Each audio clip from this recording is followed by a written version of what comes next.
You are multi-barrel rocket launchers. They're going to target directly on top of Tiger Hills, and the role they play is my God.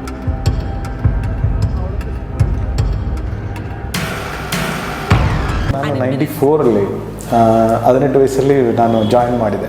ಅದು ಬಂದ time ನಾನು ಅಲ್ಲಿಂದ ಡೆಲ್ಲಿಯಿಂದ ಕಾರ್ಗಿಲ್ ಹೋಗಿದ್ದು 2010ಅಲ್ಲಿ. ಅವ್ರದ್ದು ಏರ್ಕ್ರಾಫ್ಟಲ್ಲಿ communication ಡಿಪಾರ್ಟ್ಮೆಂಟಲ್ಲಿ ಕೆಲಸ ಮಾಡ್ತಾ ಇತ್ತು. ಅಷ್ಟು ಹೈಟಲ್ಲಿ ಹೋಗ್ತಾ ಇತ್ತು. ಈ ಇನ್ಫಾರ್ಮೇಷನ್ಸ್ ರಡಾರು ಥ್ರೂ ಎಲೆಕ್ಟ್ರೋಮ್ಯಾಗ್ನೆಟಿಕ್ ವೇವ್ಸು ಅದು ಕ್ಯಾಪ್ಚರ್ ಮಾಡಿಟ್ಟು ಅವರ ಅಟ್ಯಾಕ್ ಆಗಿತ್ತು, ಅವ್ರ ಕಡೆಯಿಂದ ಮಿಸೈಲ್ ಅಟ್ಯಾಕ್ ಆಗಿತ್ತು.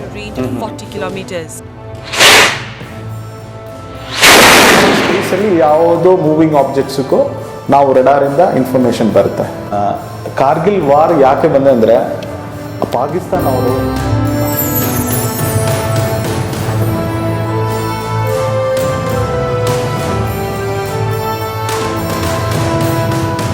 ನಮಸ್ತೆ ವೀಕ್ಷಕರೇ, ನಮ್ಮ ಕಾರ್ಯಕ್ರಮದಲ್ಲಿ ಇವತ್ತಿನ ದಿನ ಒಬ್ಬರು ವಿಶೇಷ ವ್ಯಕ್ತಿಯನ್ನ ನಮ್ಮ ಕಾರ್ಯಕ್ರಮಕ್ಕೆ ಆಗಮಿಸಿದ್ದಾರೆ.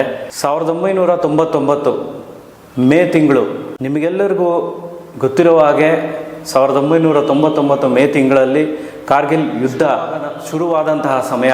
ಆ ಒಂದು ಯುದ್ಧದಲ್ಲಿ ಹಲವಾರು ಸೈನಿಕರು, ಗಡಿ ಭಾಗದಲ್ಲಿ ಇರ್ತಕ್ಕಂಥ ಸೈನಿಕರು, ನಮ್ಮ ಭಾರತದ ಸೈನಿಕರು ಆ ಕಾರ್ಗಿಲ್ ಯುದ್ಧದಲ್ಲಿ ನಮ್ಮ ದೇಶಕ್ಕೋಸ್ಕರ ಪ್ರಾಣತ್ಯಾಗವನ್ನು ನೀಡಿದ್ದಾರೆ. ಈ ಒಂದು ಕಾರ್ಗಿಲ್ ಯುದ್ಧ ಹೇಗೆ ನಾವು ಗೆದ್ವಿ, ಹುತಾತ್ಮರಾದಂತಹ ಸೈನಿಕರ ಒಂದು ಅವರ ನೆನಪಿಗಾಗಿ ಪ್ರತಿ ವರ್ಷ ಜುಲೈ 26ರಂದು ಕಾರ್ಗಿಲ್ ವಿಜಯ್ ದಿವಸ್ ಅನ್ನು ನಾವು ಆಚರಣೆ ಮಾಡ್ತಾ ಬರ್ತಾ ಇದ್ದೀವಿ. ಹೌದು ವೀಕ್ಷಕರೇ, ನಮ್ಮ ಈ ಒಂದು ಕಾರ್ಯಕ್ರಮದಲ್ಲಿ ಕಾರ್ಗಿಲ್ ಯುದ್ಧದಲ್ಲಿ ಒಂದು ಕಾರ್ಯಾಚರಣೆಯನ್ನು ನಿರ್ವಹಿಸಿದಂತಹ ಎಕ್ಸ್ ಸಾರ್ಜೆಂಟ್ ಆದಂತಹ SR ದಿನೇಶ್ ಅವರನ್ನು ನಮ್ಮ ಕಾರ್ಯಕ್ರಮಕ್ಕೆ ಆಗಮಿಸಿದ್ದೇವೆ. ಇವ್ರ ಬಗ್ಗೆ ಹೇಳಬೇಕು ಅಂದರೆ, ಇವರು ಏರ್ಫೋರ್ಸಲ್ಲಿ ಒಂದು 16 ವರ್ಷಗಳ ಕಾಲ ತಮ್ಮ ಕಾರ್ಯವನ್ನು ನಿರ್ವಹಿಸಿದ್ದಾರೆ.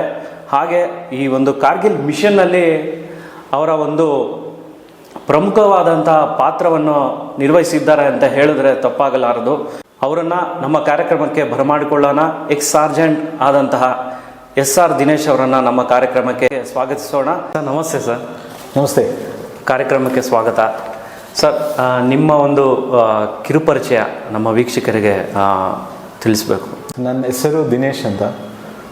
ನಾನು 16 ವರ್ಷ ಇಂಡಿಯನ್ ಏರ್ಫೋರ್ಸಲ್ಲಿ ಕೆಲಸ ಮಾಡಿದೆ. 2010 ಅದರಲ್ಲಿ ರಿಟೈರ್ ಆಗಿ ಇವಾಗ ಒಂದು IT ಕಂಪನಿಯಲ್ಲಿ ಸೀನಿಯರ್ ಮ್ಯಾನೇಜರಾಗಿ ಕೆಲಸ ಮಾಡ್ತಾ ಇದ್ದೀನಿ. ಅದನ್ನು 1994ಅಲ್ಲಿ ಇಂಡಿಯನ್ ಏರ್ಫೋರ್ಸ್ ಜಾಯಿನ್ ಮಾಡಿದೆ. 2010ಅಲ್ಲಿ ರಿಟೈರ್ ಮಾಡಿದೆ. ಈ ಟೈಮಲ್ಲಿ ನಾನು ಸುಮಾರು ಒಂದು 5 ಜಾಗದಲ್ಲಿ ಸೇವನ ಮಾಡಿದೆ, ಇನ್ಕ್ಲೂಡಿಂಗ್ ಕಾರ್ಗಿಲ್, ಶ್ರೀನಗರ್ ಎಲ್ಲ ಕಡೆ ನಾನು ಮಾಡಿದೆ. ಸರ್, ಇವಾಗ ನೀವು ಒಂದು 16 ವರ್ಷ ಅಂತ ಹೇಳಿದ್ರಿ, ನೀವು ಏರ್ಫೋರ್ಸಲ್ಲಿ ಇದ್ರಿ ಅಂತ. ನಿಮ್ಮ ರೋಲ್ಸ್ ಆ್ಯಂಡ್ ರೆಸ್ಪಾನ್ಸಿಬಿಲಿಟೀಸ್ ಏನಿದ್ರು, ಯಾವ್ಯಾವ ಸ್ಥಳದಲ್ಲಿ ನೀವು ಕೆಲಸನ ನಿರ್ವಹಿಸಿದ್ದೀರಾ, ಅದ್ರ ಬಗ್ಗೆ ತಿಳಿಸ್ಕೊಡ್ಬೇಕು. ನಾನು 94ಅಲ್ಲಿ 18 ವಯಸ್ಸಲ್ಲಿ ನಾನು ಜಾಯಿನ್ ಮಾಡಿದೆ. 18.5 years. ನಾನು ಹುಟ್ಟಿ ಬಂದಿದ್ದೆಲ್ಲ ಕನ್ಯಾಕುಮಾರಿ ಡಿಸ್ಟ್ರಿಕ್ಟು. ಕನ್ಯಾಕುಮಾರಿ? ಹೌದು. ಸೊ ನಮ್ಮದು ಕನ್ನಡದಲ್ಲಿ ಏನಾದರೂ ಪ್ರಾಬ್ಲಮ್ ಇದೆ ಅಂದರೆ ಕ್ಷಮಿಸಿ. ಸ್ವಲ್ಪ ಏನಾದರೂ ಪ್ರಾಬ್ಲಮ್ ಅಂದರೆ ನಾನು ಆದಷ್ಟು ಕನ್ನಡದಲ್ಲಿ ಮಾತಾಡೋದಕ್ಕೆ ಪ್ರಯತ್ನ ಮಾಡ್ತಾ ಇದ್ದೀನಿ. ದಯವಿಟ್ಟು. ಓಕೆ. ಸೊ 94ಅಲ್ಲಿ ಜಾಯಿನ್ ಮಾಡಿದ್ಮೇಲೆ ನಮ್ಮದು ಜಲಹಳ್ಳಿಯಲ್ಲಿ ಕಮ್ಯುನಿಕೇಷನ್ ಟ್ರೈನಿಂಗ್ ಇನ್ಸ್ಟಿಟ್ಯೂಟಲ್ಲಿ ಡಿಪ್ಲೊಮಾ ಆಯಿತು. ಆದಮೇಲೆ ನಮ್ಮದು ಫಸ್ಟ್ ಪೋಸ್ಟಿಂಗ್ ಡೆಲ್ಲಿ 96ಇಂದ. ಸೊ ಆ 96ಇಂದ ಡೆಲ್ಲಿಯಲ್ಲಿ ಒಂದು ಮಿಸೈಲ್ ಪ್ಲಸ್ ರಡಾರ್ ಯೂನಿಟ್ ಅದಕ್ಕೆ ಉದ್ದೇಶ ಏನಂದರೆ, ನಮ್ಮದು ಡೆಲ್ಲಿ ಪ್ರೊಟೆಕ್ಟ್ ಮಾಡೋದಕ್ಕೂ 4 ಕಾರ್ನರಲ್ಲಿ 4 ಮುಕ್ಕಲ್ಲಿ ಇದಿದೆ, ರಡಾರ್ ಯೂನಿಟ್ ಇದೆ, ಮಿಸೈಲ್ ಯೂನಿಟ್. ಓಕೆ. ಸೊ ನಾವು ಒಂದು ಸ್ಯಾಮ್ ಮಿಸೈಲ್ ಅಂತ, ಸರ್ಫಸ್ ಟು ಏರ್ ಮಿಸೈಲ್ ಅಂತ ಹೇಳ್ತಾ ಇದ್ದವು. ಆ ಒಂದು ಸ್ಕ್ವಾಡನಲ್ಲಿ ಕಮ್ಯುನಿಕೇಷನ್ ಡಿಪಾರ್ಟ್ಮೆಂಟ್ಲಿ ಕೆಲಸ ಮಾಡ್ತಾ ಇತ್ತು. ಸೊ ಆ ಟೈಮಲ್ಲಿ ನಮ್ಮದು 1999 ಇದು ಕಾರ್ಗಿಲ್ ಬಂದಿದೆ. ಕಾರ್ಗಿಲ್ ಒಂದು ಕಾರ್ಗಿಲ್ ಅಗ್ರೆಷನ್, ಅದು ಕಾರ್ಗಿಲ್ ವಾರ್ ಅಂತ ಹೇಳ್ತಾರೆ.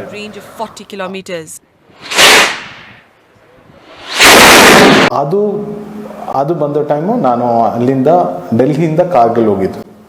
ಡೆಲ್ಲಿ ನಿಮಗೆ ತಿಳಿದಿದ್ದು ಈ ಥರ ಒಂದು ಮಿಷನ್, ಆಸ್ ಎ ಮಿಷನ್ ನಾವು ಸೆಲೆಕ್ಟೆಡ್ ಪೀಪಲ್ ಕಾರ್ಗಿಲ್ ಕಳಿಸಿದ್ದಾರೆ ನಮ್ಮದು ಡೆಲ್ಲಿಯಿಂದ ವಿತ್ ರಡಾರ್.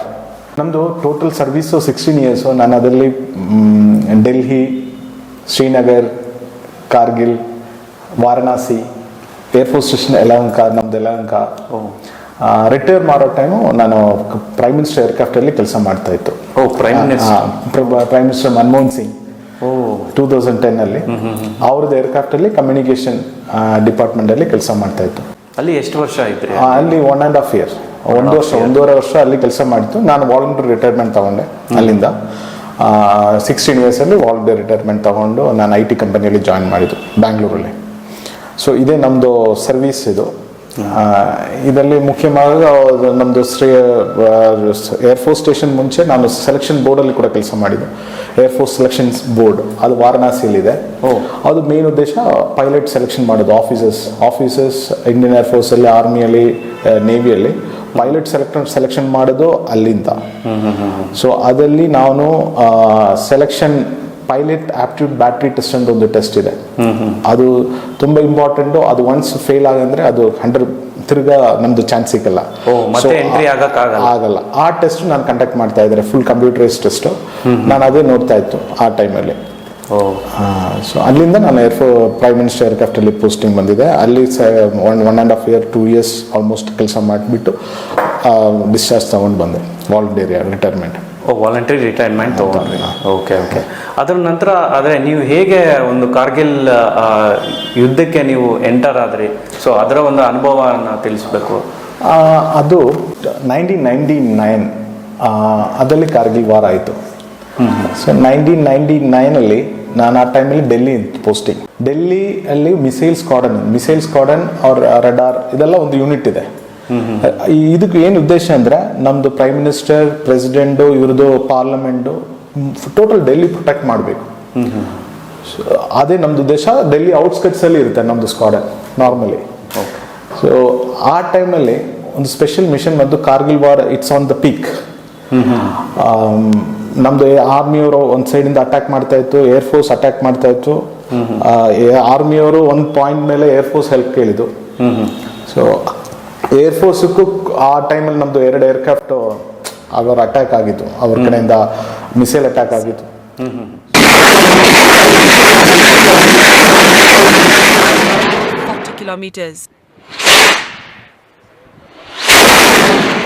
ಸೊ ಆ ಒಂದು ಪರಿಸ್ಥಿತಿಯಲ್ಲಿ ನಮ್ಮ ಮೇನ್ ರೀಸನ್ ಏನಂದ್ರೆ ಅಲ್ಲಿ ಒಂದು ರೆಡಾರು ಕರೆಕ್ಟಾಗಿ, this is A hill terrain ಆ ಥರ ಇದೆ. ಟೆರೇನ್ ಅಂದರೆ ಟೋಟಲ್ ಹಿಲ್ ಇದೆ.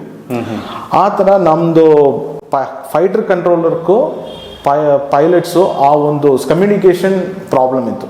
ಏನಂದರೆ ನಮ್ಮದು ರೆಡಾರ್ ಯೂನಿಟ್ಸ್ ಎಲ್ಲ ಬೇಸಲ್ಲಿ ಇದೆ, ಇನ್ಸೈಡ್. ಕರೆಕ್ಟಾಗಿ ಅವ್ರದ್ದು ಕಮ್ಯುನಿಕೇಶನ್ ಸಾಧ್ಯ ಆಗಲಿಲ್ಲ. ಅದಕ್ಕೆ ನಮ್ಮದು ಸ್ಪೆಷಲ್ ಒಂದು ಇನ್ವೈಟ್ ಬಂದಿದೆ. ನಮ್ಮದು ಸ್ಪೆಷಲ್ ಒಂದು ಮಿಷನ್ ಕಾರ್ಗಿಲ್ಲಿ ರೆಡಾರ್ ಯೂನಿಟ್ ಎಸ್ಟಾಬ್ಲಿಷ್ ಮಾಡಬೇಕು. ಸೊ ನಮ್ಮದು ರೆಡಾರ್ ಏನಂದರೆ ಮೊಬೈಲ್ ರೆಡಾರ್. ಸೊ ಅದಕ್ಕೆ ನಾವು ಅಲ್ಲಿ ಕಲಿಸಿದ್ದು, ನೀವು ಹೋಗಿ ಅಲ್ಲಿ ಹೆಲ್ಪ್ ಮಾಡಿ ಅಂತ. ನಾವು ರೆಡಾರ್ ತಗೊಂಡು ಕಾರ್ಗಿಲಲ್ಲಿ ಪೊಸಿಷನ್ ಮಾಡಿದೆ, ಪ್ರಾಪರ್ ಕಾರ್ಗಿಲ್ ಮೇಲ್ಗಡೆ ಹಿಲ್ ಮೇಲೆ. ಓಕೆ. ಸೊ ಅದಕ್ಕೆ ಆಲ್ಮೋಸ್ಟ್ ಒಂದು 10 days ಮೇಲೆ ಆಯ್ತು. ಇಲ್ಲಿಂದ ಲೇಯಿಂದ ಬೈ ರೋಡು ಅಲ್ಲಿ ಹೋಗೋದಕ್ಕೆಲ್ಲ ಟೈಮ್ ಆಗುತ್ತೆ. ಸೊ ಒಂದು ಜರ್ನಿ ಇತ್ತು. ಪ್ರಾಪರ್ ಕಾರ್ಗಿಲಲ್ಲಿ ವಾರ್ ಫಿನಿಶ್ ಬರೋವರೆಗೆ ನಾವು ಸಪೋರ್ಟ್ ಮಾಡಿದ್ದು ನಮ್ದು ಫೈಟರ್ಸ್ಗೂ, ಪೈಲಟ್ಸ್ಗೆಲ್ಲ, ನಮ್ದು ರೆಡಾರ್ ಯೂನಿಟ್ ಇಂದ. ಸೊ ನಿಮ್ದು ರೆಡಾರ್ ಯೂನಿಟ್ ಅಲ್ಲಿ ಕೆಲಸ ಮಾಡ್ತಾ ಇದ್ರಿ ಅಂತ ಹೇಳಿದ್ರಿ. ಸೊ ರೆಡಾರ್ ಅಂದ್ರೆ ಏನು, ಅದ್ರ ಬಗ್ಗೆ ತಿಳಿಸ್ಕೊಡ್ತೀನಿ.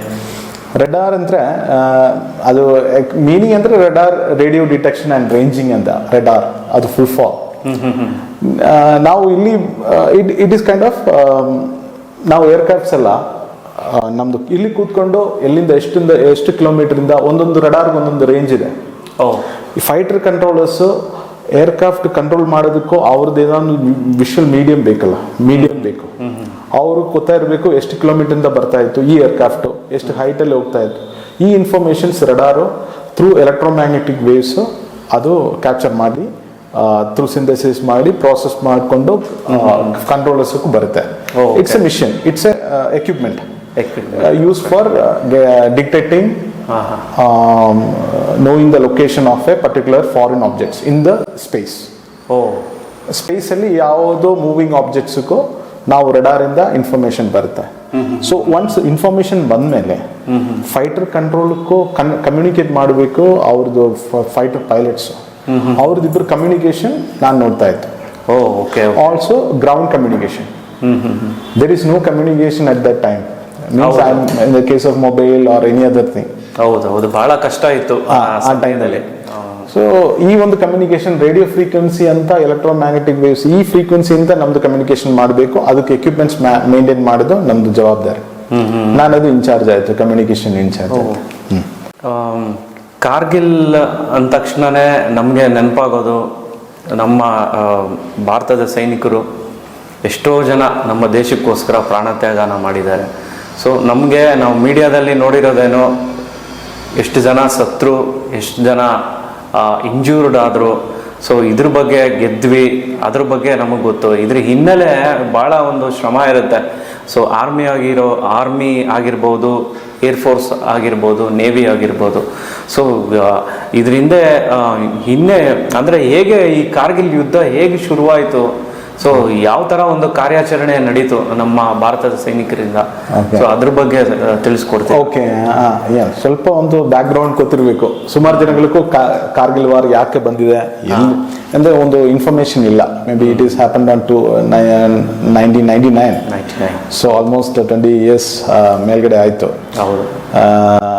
ಕಾರ್ಗಿಲ್ ವಾರ್ ಯಾಕೆ ಬಂದೆ ಅಂದ್ರೆ, ಪಾಕಿಸ್ತಾನ ಅವರು ನಮ್ದು ಬಾರ್ಡರ್ ಅಂದ್ರೆ ದ್ರಾಸ್, ಕಾರ್ಗಿಲ್, ಬೆಟಾಲಿಕ್ ಸೆಕ್ಟರ್, ಆ ಒಂದು ಸೆಕ್ಟರಲ್ಲಿ ಹಿಲ್ಸ್ ಕ್ಯಾಪ್ಚರ್ ಮಾಡಿ ಅವ್ರು ಪೊಸಿಷನ್ ಮಾಡಿ ನಮ್ದು ಲೈಫ್ ಲೈನ್ ಅಂದ್ರೆ ಶ್ರೀನಗರಿಂದ ಲೇ ಹೋಗೋದು, ಆ ಒಂದು ರೋಡ್ ಕಂಟ್ರೋಲ್ ಮಾಡೋದಕ್ಕೂ ಟ್ರೈ ಮಾಡ್ತಾ ಇತ್ತು. ಆ ರೋಡ್ ಕಂಟ್ರೋಲ್ ಮಾಡಿದಂದ್ರೆ ಏನ್ ಪ್ರಾಬ್ಲಮ್ ಅಂದ್ರೆ ನಮ್ ಸಿಯಾಚಿನ್ ಅಲ್ಲಿ ಸಪ್ಲೈ ಕಟ್ ಮಾಡಬೇಕು, ಅದೇ ಅವ್ರ ಉದ್ದೇಶ. So India will go on bargaining or ಏನೋದು ಒಂಥರ ನೆಗೋಸಿಯೇಷನ್ಸ್ಗೆ ಹೋಗ್ತಾರೆ. ಆ ಒಂದು ಉದ್ದೇಶಕ್ಕೆ ಅವ್ರು ಮಾಡಿದ್ರು. ಕಾರಣ ಅದಕ್ಕೆ. ಬಟ್ ಅವರು ಡೈರೆಕ್ಟ್ ಆಗಿ ಮಾಡಿಲ್ಲ. ಅವ್ರು ಏನ್ ಮಾಡಿದಂದ್ರೆ they sent their people, they're not regular army, ಅವರು ಒಂದು ಕಾಂಟ್ರಾಕ್ಟ್ ತರ ಮಾಡ್ತಾರಲ್ಲ, ಅವರಿಂದ ಇವ್ರ ಸಪೋರ್ಟ್ ಇಂದ ಅವ್ರು ಬಂದಿದ್ದಾರೆ. ಸೊ ಜನಗಳಿಗೂ ಮತ್ತೆ total world considered as they are terrorist. They are not in Pakistanis, they are terrorist inside from JNK. So JNK issue ಅವ್ರಿಗೆ ಹೈಲೈಟ್ ಮಾಡಬೇಕು, ಅದೊಂದು ಉದ್ದೇಶ ಇತ್ತು. ಸೊ ನಮ್ ಕಡೆಯಿಂದ ಏನಿಲ್ಲ, ನಿಮ್ ಒಳಗಡೆಯಿಂದ ನಿಮ್ ಕಡೆಯಿಂದ ಅಂತ ಫಸ್ಟ್ ಸ್ಟಾರ್ಟ್ ಮಾಡಿದೆ. ಬಟ್ ಅದಲ್ಲ, ಅದಾದ್ಮೇಲೆ ನಾವು ಅದು ಸ್ಟಾರ್ಟ್ ಆಗಿ ಅವರು ಹೈಟ್ ಅಲ್ಲಿ ಇದೆ. And that is a strategic point. In an entire stretch of Das, Batalik and Kargil sector, these particular hills are very strategic positions. Once the person who attains or controls that heights, they are in the winning position. So normally ಏನಂದ್ರೆ ವಿಂಡರ್ ಅಲ್ಲಿ ಇಬ್ರು ಒಂದು understanding ಇದೆ, ನಾನ್ return understanding. ಅವರು ಕೆಳಗಡೆ ಹೋಗ್ತಾರೆ, ನಾವು ಈ ಕಡೆ ಬಂದಿದ್ದಾರೆ. ಆಮೇಲೆ ಒಂದು ಸಮ್ಮರ್ ಆದ್ಮೇಲೆ ಎಲ್ಲರೂ ಪೊಸಿಷನ್ ಅಲ್ಲಿ ಹೋಗ್ತಾರೆ. ಸೊ ದಟ್ ಇಸ್ ಈ ಟೈಮ್ ಏನಾಯ್ತು, ಮ್ಯೂಚುವಲ್ ಅಂಡರ್ಸ್ಟ್ಯಾಂಡಿಂಗ್. ಈ ಟೈಮ್ ಅಲ್ಲಿ ಏನಾಯ್ತು, 98 ಡಿಸೆಂಬರ್ ಅಲ್ಲಿ, ಆಮೇಲೆ 99 ವಿಂಟರ್ ಟೈಮ್ ಅಲ್ಲಿ ಅವರು ಅಲ್ಲಿ ಪೊಸಿಷನ್ ಆಗಿದ್ದಾರೆ. ಅವರು ವರ್ಕ್ ಮಾಡ್ಕೊಂಡು ಅಲ್ಲಿ ಬಂಗರಲ್ಲಿ ಹಾಕೊಂಡು, ನಮ್ದು ಪೊಸಿಷನ್ ಅಲ್ಲಿ ಅವ್ರು ಬಂಗರಲ್ಲಿ ಹಾಕೊಂಡು ಫುಲ್ ಪೊಸಿಷನ್ ತಗೊಂಡಿದ್ದಾರೆ, ಕ್ಯಾಪ್ಚರ್ ಮಾಡಿದ್ದಾರೆ ನಮ್ದು ಪೊಸಿಷನ್ಸ್ ಎಲ್ಲ. ಅಂದ್ರೆ ನೀವು ಕೆಳಗಡೆ ಬಂದಾಗ ಅವರು ನಿಮ್ಮ ಪೊಸಿಷನ್ ಅಲ್ಲಿ ಅವರು ಆಲ್ರೆಡಿ ಕ್ಯಾಪ್ಚರ್ ಮಾಡ್ಕೊಂಡಿದ್ದಾರೆ. ಸೊ ಅದಕ್ಕೆ ನಾವು ಇಲ್ಲಿಂದ ನಮ್ದು ಇನ್ಫಾರ್ಮೇಶನ್ ಸಿಕ್ಕಿತ್ತು ಥ್ರೂ ವಿಲೇಜಸ್ ಎಲ್ಲ. ಇದು ನೋಡೋದಕ್ಕೆ ಹೋಗಿದವರು 2 ಪಾರ್ಟಿ ಹೋಗಿತ್ತು. Okay. I'm calling from right inside the bunker right now. We've all been shepherded inside this bunker because the fighting has taken on extreme momentum. Human being nature. He has to think about his house. I think you're saying the same thing, and from my house. The side first.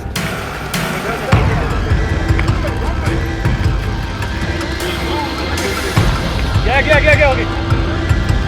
A Pakistani shell has just landed very close by.